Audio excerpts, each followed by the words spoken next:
It's coming home স্লোগানটা আরও একবার পরিণত হলো ইংলিশদের দীর্ঘশ্বাসে। 53 মিনিটে অ্যান্থনি গার্ডনের গোলে এগিয়ে গিয়ে ফাইনালে এক পা দিয়েও ফেলেছিল ইংল্যান্ড।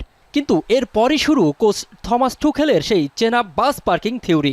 শেষ 20 মিনিটে একই সঙ্গে 3 ডিফেন্ডারকে নামিয়ে যেন নিজের পায়েই কোড়াল মারলেন কোচ।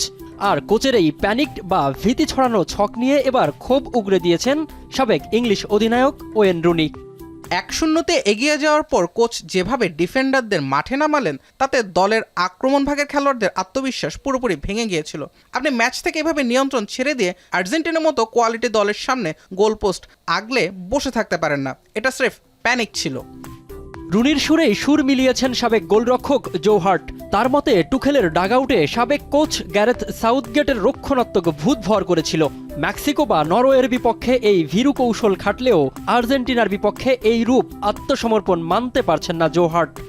গুরুত্বপূর্ণ ম্যাচে লিড নেওয়ার পর রক্ষণাত্মক হয়ে সাউথগেট যেভাবে সমালোচিত হতেন, টুখেলও ঠিক একই ভুল করেছেন। কোচ নিজেই তার দলের উপর আস্থা হারিয়ে ফেলেছিলেন। তিনি ভেবেছিলেন তার দল আর আর্জেন্টিনাকে পাঞ্চ করতে পারবে না। সাবেক তারকাদের এই সমালোচনার মিছিলে যোগ দিয়েছেন মাইকেল ওয়েনো। স্পেনের সাহসিকতার উদাহরণ টেনে সামাজিক যোগাযোগ মাধ্যমে টুখেলের ফুটবল জ্ঞান নিয়েও প্রশ্ন তুলেছেন তিনি। আমি ভরসা রাখি হিরন স্মার্ট ওয়াটার পিউরিফায়ারে। 1-0 এগিয়ে যাওয়ার পর স্পেনের সাহসিকতা দেখুন, তারা বল পজিশন ধরে রেখেছিল। আর ইংল্যান্ড কি করলো? 3 জন ডিফেন্ডার নামালো। এটা কি বার্তা দেয়? আমরা আর্জেন্টিনার চেয়ে ভালো দল হওয়া সত্ত্বেও এই ভীরুতার কারণেই আজ হেরেছি। আমরা এটাই ডিজার্ভ করি। সাবেক বোদ্ধাদের এই তোপের মুখে এখন কাঠগড়ায় থমাস টুখেল।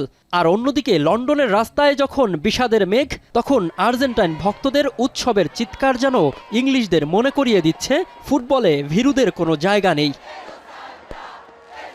মিনারুল ইসলাম, এখন।